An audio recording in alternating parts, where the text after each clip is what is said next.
30% discount at Stone Stopper by Moonstone TM. Find us at moonstonenutrition.com. Here Radio. Stone Stopper by Moonstone TM is a doctor-developed, science-backed kidney health solution with 30 MEq of alkali citrate to prevent kidney stones. Available in powders and capsules. Enjoy an exclusive discount with my promo code moonstonenutrition.com. Here Radio to get 30% discount. Other shows we have for you to enjoy at myclassicradio.net. The Avengers was most certainly not a household name in South Africa prior to the radio series. With no national television service until 1976, the mechanism simply was not present in the country to show television programs to mass audiences. While many other countries reveled in the filmed adventures of John Steed and company, South Africa was not equipped to join in the fun. The series took Britain by storm and made a major impression in the American markets, being that greatest of rarities, a British series given a network transmission slot. However, as a filmed series, rather than a videotaped one, The Avengers was able to gain a modicum of exposure in South Africa through film rentals. Come and listen at myclassicradio.net.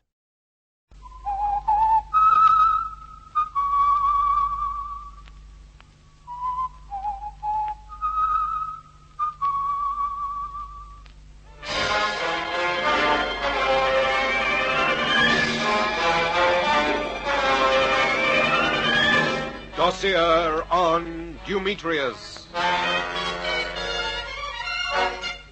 A document now gathering dust in a silent room.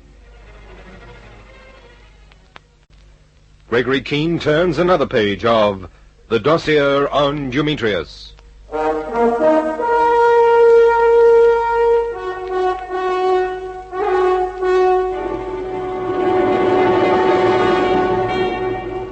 When I left the embankment that evening to see what Haydee Bergner had to say about giving Cutts the slip when he followed her, I thought we'd run into a dead end. Digby Mitchell, the last of the four people who could give us a description of Dumetrius, hadn't turned up, and we had every reason to believe he'd gone the same way as the American Godowsky. Ridgway we still hadn't laid hands on. The chap had disappeared completely, and although there was a trap sprung for him, he still hadn't been caught. Haydee had an explanation for her movements, and there, it seemed, we were stuck. But then the phone went. It was Cutts. Mitchell had turned up at the embankment, so I hopped in my car and broke all the rules getting back there. It was about 10 o'clock, I suppose, when... Bad show, I admit, Keen. Jolly bad show. But when I wired you, I thought I'd be coming up by train. Then this cove offered to drive me up, promised faithfully to get me here by 7. How was I to know he was going to blow a tire and the silly ass had no spare? Well, never mind that. You're here now, and that's all that matters. Let's hear from you about that plane trip from Berlin. You know the general situation, don't you? Cutts here's brought me up to date. Listen, aren't you exaggerating? About what? This character, Dumetrius. You can't tell me the fellow just goes about blithely giving people a whiz. Well, he's attended to one chap already, hasn't he? You don't know it was Dumetrius who killed the American after all. Look, suppose we leave Godowsky for a minute and get back to you. The fifth passenger on that plane from Berlin was Dumetrius, we do know that. Now tell us what he looked like, Mitchell. Give us a description of him so Frayne and his policemen will have someone they can hunt for. Well, I'm sorry, old boy, but I can't. Why can't you? Well, the facts of the matter are, I had a simply prodigious hangover. There was a send-off in the mess the night before, and you know the effects of that German gin. But you must have taken some notice. I wouldn't have taken any notice of Scammell or Dumetrius or whoever he is if he'd had two heads. Oh, it's incredible. 4 people and not one of you... I'm bound to admit I feel a bit of an ass. I slept most of the trip. I could barely open my eyes before we took off, and the moment we landed at Northolt, I literally tottered off in search of a beer. And I nearly ripped the tread off my tires getting up here to talk to you. A bad show. Sorry. Mind if I take another lash at your grog? Oh, help yourself. Oh, thanks. Cutts here tells me you're after Ridgway. He's under suspicion for knocking off Godowsky or something. That's right. A lot of silly rot, you know. Oh, decent of you to give us the benefit of your opinion. Well, not at all. You see, I know Peter Ridgway. He'd no more shove a knife into another chap than I would. Forgive me if I'm not impressed. Wouldn't you knife a chap in a fight, if you thought you had a good reason? Well, that's totally different. In Godowsky's room 2 nights ago, it was totally different. And if Ridgway did stab that chap, he's quite likely to have you on his list and Haydee Bergner as well. That's why we're guarding the girl and hunting Ridgway. We're letting you look out for yourself. If you didn't, I'd feel downright embarrassed. Of course, if anything does happen to you, now we know you're no help to us, we'd still be heartbroken. Wouldn't we, Cuts? Yes, sir. Look here, Keen. If you begrudge me these drinks, I can always shove a quid on the mantelpiece. Oh, shut up, man. I was counting on I said I'm sorry to have let you down. Next time I fly to or from Berlin with Dumetrius, I'll go on the wagon for a week beforehand. I'll even take a camera. Just a minute. Did you notice Godowsky do anything in particular just before your plane left Tempelhof? Anything involving the Bergner girl? Such as what? Clasp her to him or something? She was worth it, by Godfrey. Old man, would it be too much to take this seriously? I'm taking it a good deal more seriously than you think. Did Godowsky take a picture of her?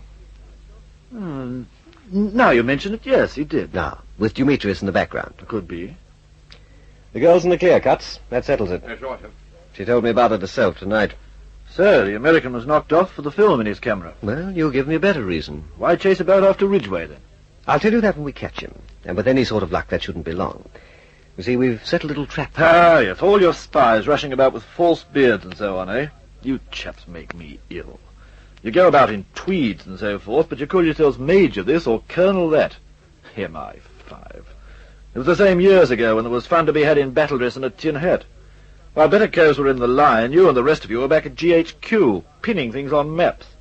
And if you went up as far as Corps, they gave you a DSO. Now you're hunting about for some tuppenny-halfpenny crook, and you've nothing better to do than run fellows like Peter Ridgway into the ground. But I said it before, you make me ill. Why, you... It's all right, Cuts. Let him talk. What's he, your personal strong-arm man? Finish that up and run along, Mitchell. I don't see how the airborne troops can do without you. They get along. But just a minute, this trap for Ridgway... Oh, you want me to tell you about it, all right. We'll catch him if he goes near a theatrical agency asking for Miss Hedy Bergner. There. Now you can go back to your chums and tell them you know one of the secrets of MI5. I don't think my chums would be very interested in MI5, or any other comic strip characters. Bung-ho, Keen. When you catch Peter Ridgway, give him my regards. And you can tell him if he wants a hand, just let me know. So much for Digby Mitchell. Oh, come on, Cuts. We'll start again in the morning. I've had enough for tonight. You know, I don't think that fellow liked us a bit. No, sir. I don't care what you say. I don't like the idea of you traipsing all over the place in broad daylight, Peter. But what else can I do? You might have to go to 50 agents before you find the one with the Bergner person's address. And every bobby in London will be on the lookout for you. But I can't sit about here until I petrify. Listen, Sally. They have a cast-iron case against me for sticking that knife into Hank Godowsky. The police won't look any further for the man who did kill him, so I have to do just what I can myself. But hunting around for Hedy Bergner, whatever her name is... Do I have to tell you again and again? Someone found out where Godowsky was staying, and Hedy was that someone. She must have been. She's mixed up in it somehow. So, for want of a better lead, I just have to get hold of her. Don't you understand? They'll catch you. I know they will. They'll be looking for a cove in army trousers and a trench coat, not a slightly arty-looking waller in corduroy trousers and a tweed jacket. And I think it was a stroke of genius buying me the pipe. The only trouble is I'll have to learn to smoke the darn thing. Peter, you know what you'd do if you was wise? What? You'd go to this Major Keen and tell him about Hedy and the way she got the American's address at the aerodrome. And finish up in the dock on trial for my life? Oh, no. Not me, thanks. You won't let me go round the agents for you? I don't want you mixed up in this any more than you are already.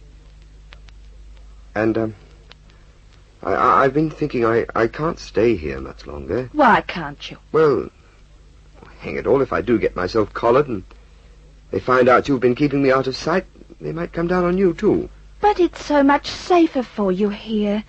Aren't you worried about your reputation? Cigarette girls at places like the Red Feathers clubs don't have reputations. You shouldn't say things like that, Sally. Should I kid myself? When this affair's cleaned up and I'm out of the wood, we're going to do something about you. Do you realize how pretty you are? With a little practice and a little training, we could make a very decent mannequin out of you. I know what I'm talking about. No, not you too, Peter. I've heard that line before. So often. From fat men in their 50s with cunning expressions and no hair. I can see we'll have to do something about your attitude, too. The world's not made entirely of those sort of people, Sally. I'm sorry. I should know by this time that you're not like that. As a matter of fact, I'm not. Peter, don't go out in the streets today. Wait just a little longer. What's the difference? Today, tomorrow, next week, the police will still be on the job. But I've such a dreadful feeling. I just know you won't be back. Oh, cheer up. I'm a pretty slippery customer, Sally. And I'm going to take some catching with what I have at stake. Well, of course I'll be back. Think I'm going to miss that dinner you're going to cook for me? I hope. Afternoon. What can I do for you? My name's Benson. Oh, sit down, Mr. Benson. Thank you. I'm starting a little club not far from here. On the small side, you know. 4-piece band, room for 20 or 25 tables and so on. I'm looking about for an entertainer. What in particular? Well, I thought of a girl to sing 4 or 5 songs a night. Not in the same class, of course, but something in the manner of Josephine Baker. Yes. Have you anyone on your books who might fit the bill? When are you auditioning? As soon as an act I'm after turns up. Well, let's have a look.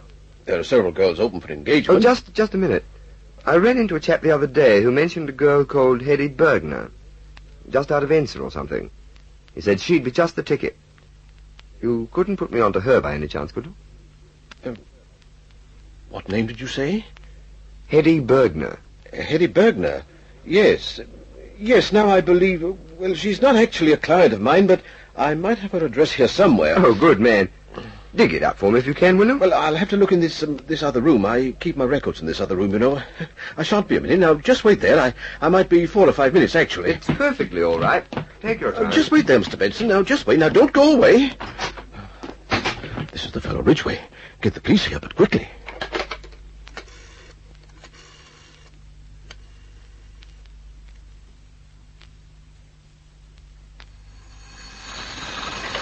Keen speaking.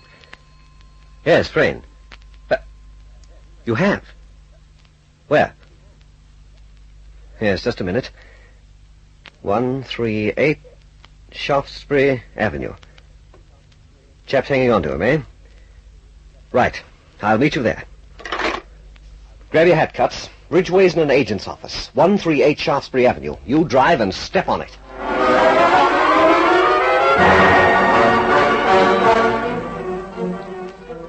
Ridgway wasn't Dumetrius, but he was the next best thing. As we tore up Whitehall in the Haymarket that day, I imagined Ridgway leading us straight to our man. But I couldn't have been more wrong about anything. At that stage, the chase for Dumetrius had hardly begun.